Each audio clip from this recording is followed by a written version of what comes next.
ಈಗ ಜನಪ್ರತಿನಿಧಿಗಳ ನ್ಯಾಯಾಲಯ ಜೀವಾವಧಿ ಶಿಕ್ಷೆಯನ್ನಂತೂ ವಿಧಿಸಿದೆ. ಬಟ್ ಸ್ಟಿಲ್ ಅಪರಾಧಿ ಸ್ಥಾನದಲ್ಲಿರುವ ಪ್ರಜ್ವಲ್ ರೇವಣ್ಣಗೆ ಆಯ್ಕೆ ಅವಕಾಶ ಅಂತೂ ಇದೆ. ಹೈಕೋರ್ಟ್ಗೆ ಮೇಲ್ಮನವಿ ಸಲ್ಲಿಸೋದು, ಅದರ ಬಗ್ಗೆ ಡೀಟೇಲ್ಸ್ ಕೊಡೋದಾದ್ರೆ ವಿಜಯ್, ಮುಖ್ಯವಾಗಿ ಇವತ್ತು ಬೆಂಗಳೂರಿನ ಜನಪ್ರತಿನಿಧಿಗಳ ವಿಶೇಷ ಕೋರ್ಟ್ ಮಾಜಿ ಸಂಸದ ಪ್ರಜ್ವಲ್ ರೇವಣ್ಣಗೆ ಜೀವಾವಧಿ ಶಿಕ್ಷೆಯನ್ನು ವಿಧಿಸಿದೆ. ಈಗ ಜೀವಾವಧಿ ಶಿಕ್ಷೆ ಅಂತ ಅಂದರೆ ಎಷ್ಟು ವರ್ಷ ಅನ್ನೋ ಒಂದು ಪ್ರಶ್ನೆ ಬರುತ್ತೆ. ಜೀವಾವಧಿ ಶಿಕ್ಷೆ ಅಂದರೆ 14 ವರ್ಷನ, 12 ವರ್ಷನ ಅಥವಾ 20 ವರ್ಷನ ಅಂತ.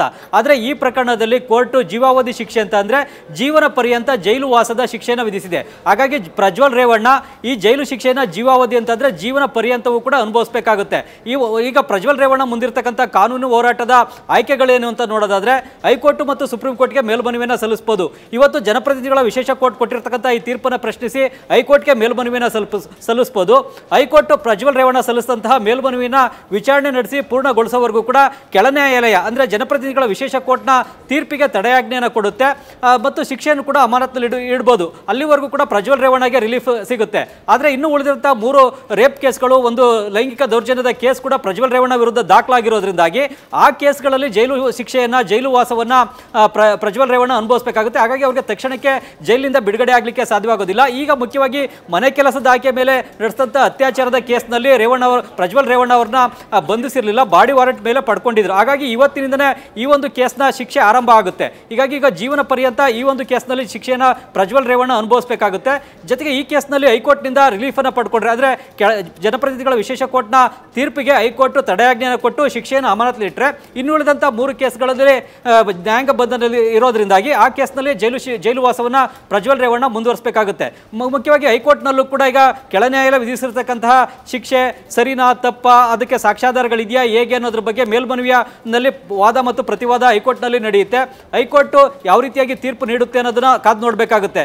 ಮುಖ್ಯವಾಗಿ ಹೈಕೋರ್ಟ್ ಕೆಳ ನ್ಯಾಯಾಲಯದ ತೀರ್ಪನ್ನು ಸಂಪೂರ್ಣವಾಗಿ ರದ್ದುಪಡಿಸಬಹುದು, ಇಲ್ಲವೇ ಕೆಳ ನ್ಯಾಯಾಲಯ ಅಂದರೆ ಜನಪ್ರತಿನಿಧಿಗಳ ವಿಶೇಷ ಕೋರ್ಟ್ ಕೊಟ್ಟಂತಹ ತೀರ್ಪನ್ನು ಕೂಡ ಎತ್ತಿಡಬಹುದು. ಜನಪ್ರತಿನಿಧಿಗಳ ವಿಶೇಷ ಕೋರ್ಟ್ ಪ್ರಜ್ವಲ್ ರೇವಣ್ಣ ವಿರುದ್ಧ ಇರತಕ್ಕಂತಹ ಸಾಕ್ಷ್ಯಾಧಾರಗಳನ್ನು ಮತ್ತು ಸಂತ್ರಸ್ತೆಯ ಹೇಳಿಕೆ, ಸಂತ್ರಸ್ತೆ ಕೊಟ್ಟಂತಹ ದೂರು, ಜೊತೆಗೆ ಬೇರೆ ಬೇರೆ ಫೊರೆನ್ಸಿಕ್ ಸಾಕ್ಷ್ಯಗಳು ಮತ್ತು ಫೋನ್ನಲ್ಲಿ ವಿಡಿಯೋ ರೆಕಾರ್ಡ್ ಆಗಿರತಕ್ಕಂಥ ಸಾಕ್ಷ್ಯ, ಇವೆಲ್ಲವನ್ನು ಕೂಡ ಪರಿಗಣಿಸಿ ಪ್ರಜ್ವಲ್ ರೇವಣ್ಣಗೆ ಜನಪ್ರತಿನಿಧಿಗಳ ವಿಶೇಷ ಕೋರ್ಟ್ ವಿಧಿಸಿರುವಂತಹ ತೀರ್ಪನ್ನೇ ಎತ್ತಿ ಹಿಡಿಬಹುದು. ಅದಾದ ಬಳಿಕವೂ ಕೂಡ ಪ್ರಜ್ವಲ್ ರೇವಣ್ಣಗೆ ಸುಪ್ರೀಂ ಕೋರ್ಟ್ಗೆ ಮೇಲ್ಮನವಿಯನ್ನು ಸಲ್ಲಿಸಲಿಕ್ಕೆ ಅವಕಾಶ ಇದೆ. ಸುಪ್ರೀಂ ಕೋರ್ಟ್ನಲ್ಲೂ ಕೂಡ ಈ ಕೇಸು ಹೋಗುತ್ತೆ, ಅಲ್ಲೂ ಕೂಡ ವಾದ ಮತ್ತು ಪ್ರತಿವಾದ ನಡೆಯುತ್ತೆ. ಸುಪ್ರೀಂ ಕೋರ್ಟ್ ಕೂಡ ಪ್ರಜ್ವಲ್ ರೇವಣ್ಣ ಅಪರಾಧಿ ಅನ್ನೋ ಒಂದು ತೀರ್ಪನ್ನ ಕೊಟ್ಟರೆ, ಇವು ಕೆಳ ನ್ಯಾಯಾಲಯ ಕೊಟ್ಟಂತಹ ತೀರ್ಪನ್ನೇ ಎತ್ತಿ ಹಿಡಿದ್ರೆ ಆಗ ಪ್ರಜ್ವಲ್ ರೇವಣ್ಣ ಜೀವನ ಪರ್ಯಂತ ಜೈಲು ವಾಸವನ್ನ ಅನುಭವಿಸಬೇಕಾಗುತ್ತೆ. ಅದು ಪ್ರಜ್ವಲ್ ರೇವಣ್ಣ ಪಾಲಿಗೆ ಕಠಿಣವಾದಂತಹ ಶಿಕ್ಷೆ ಆಗಲಿದೆ. ಮುಖ್ಯವಾಗಿ ಪ್ರಜ್ವಲ್ ರೇವಣ್ಣಗೆ ಈ ಒಂದು ಕಠಿಣವಾದಂತಹ ಶಿಕ್ಷೆಯನ್ನು ವಿಧಿಸಲಿಕ್ಕೆ ಕಾರಣ ಆಗಿರ್ತಕ್ಕಂಥದ್ದು ಅಂದರೆ ಪ್ರಜ್ವಲ್ ರೇವಣ್ಣ ಅವರ ಮೊಬೈಲ್ನಲ್ಲಿ ಆ ವಿಡಿಯೋ ರೆಕಾರ್ಡ್ ಆಗಿತ್ತು ಮತ್ತು ಅದು ಹಾಸನ ಜಿಲ್ಲೆ ಮತ್ತು ಇಡೀ ರಾಜ್ಯದಲ್ಲಿ ಸೋಷಿಯಲ್ ಮೀಡಿಯಾಗಳಲ್ಲೂ ಕೂಡ ವೈರಲ್ ಆಗಿತ್ತು, ಎಲ್ಲರ ಮೊಬೈಲ್ಗಳಲ್ಲಿ ಹರಿದಾಡಿತ್ತು.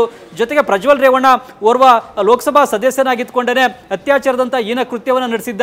ಜೊತೆಗೆ ಒಂದು ಮಹಿಳೆ ಬೇಡ್ಕೊಂಡ್ರು ಕೂಡ ಬಿಡದೇನೆ ಆಕೆಯ ಮೇಲೆ ರೇಪನ್ನು ಮಾಡಿದ್ದ. ಈ ಕಾರಣಕ್ಕಾಗಿ ಆತನಿಗೆ ಯಾವುದೇ ಕರುಣೆಯನ್ನು, ದಯೆ ತೋರಬಾರ್ದು ಅನ್ನೋ ಒಂದು ಕಾರಣಕ್ಕಾಗಿಯೇ ಕೋರ್ಟ್ ಇವತ್ತು ಕಠಿಣವಾದಂತಹ ಶಿಕ್ಷೆಯನ್ನು ವಿಧಿಸಿ ತೀರ್ಪನ್ನು ಕೂಡ ಕೊಟ್ಟಿದೆ ಮತ್ತು ದಂಡವನ್ನು ಕೂಡ ವಿಧಿಸಿದೆ. ಮುಖ್ಯವಾಗಿ ಇದು ಬೇರೆ ಯಾವುದೇ ರಾಜಕೀಯ ಕ್ಷೇತ್ರದಲ್ಲಿರ್ತಕ್ಕಂಥವ್ರಿಗೆ, ಪ್ರಭಾವಿಗಳಿಗೆ ಒಂದು ಎಚ್ಚರಿಕೆಯ ಸಂದೇಶವನ್ನು ರವಾನೆಯನ್ನು ಮಾಡಬೇಕು.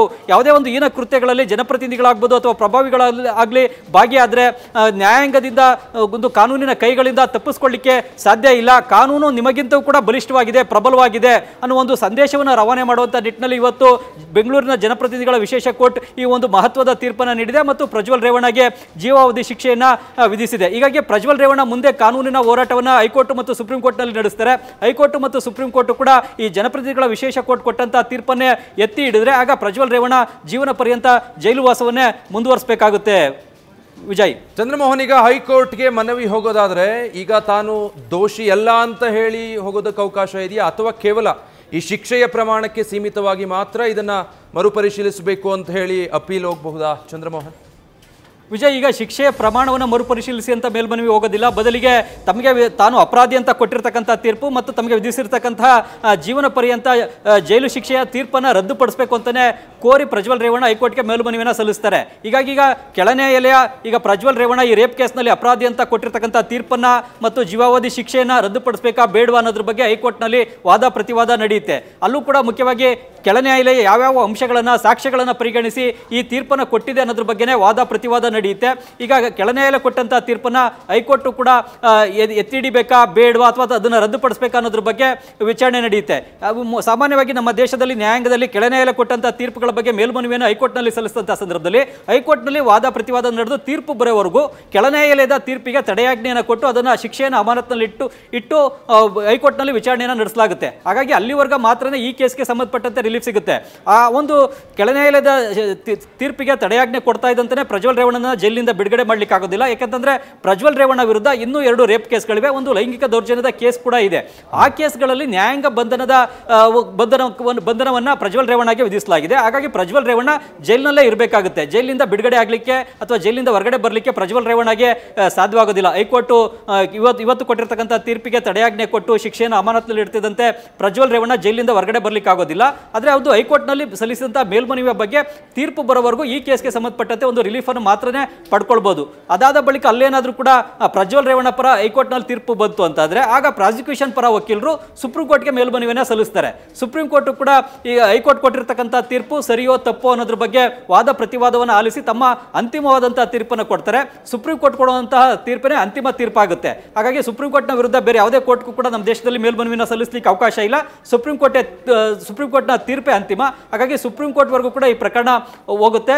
ಪ್ರಾಸಿಕ್ಯೂಷನ್ ಹೋಗ್ಬೋದು, ಇಲ್ವಾ ಪ್ರಜ್ವಲ್ ರೇವಣ್ಣ ಅವರೇ ಹೋಗ್ಬೋದು. ಹೈಕೋರ್ಟ್ನಲ್ಲಿ ಯಾರ ಪರ ಅಥವಾ ಯಾರ ವಿರುದ್ಧ ತೀರ್ಪು ಬರುತ್ತೆ ಅನ್ನೋದ್ರ ಮೇಲೆ ಸುಪ್ರೀಂ ಕೋರ್ಟ್ಗೆ ಯಾರು ಅಪೀಲ್ ಹೋಗ್ತಾರೆ ಅನ್ನೋದು ಕೂಡ ನಿರ್ಧಾರ ಆಗುತ್ತೆ. ಹಾಗಾಗಿ ಈಗ ಕೆಳ ನ್ಯಾಯಾಲಯದ ವಿರುದ್ಧ ಈಗ ಹೈಕೋರ್ಟ್ ಮತ್ತು ಸುಪ್ರೀಂ ಕೋರ್ಟ್ನಲ್ಲಿ ಕಾನೂನು ಹೋರಾಟ ನಡೆಸತಕ್ಕಂಥ ಅವಕಾಶ ಪ್ರಜ್ವಲ್ ರೇವಣ್ಣಗಿದೆ.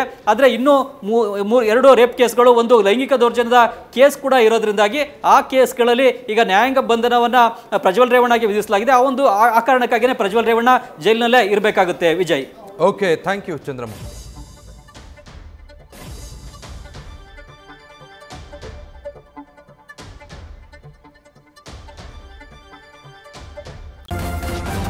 ನ್ಯೂಸ್ ಫಸ್ಟ್ ನಿರ್ಭೀತಿಯಿಂದ ನಿಮ್ಮ ಪರವಾಗಿ.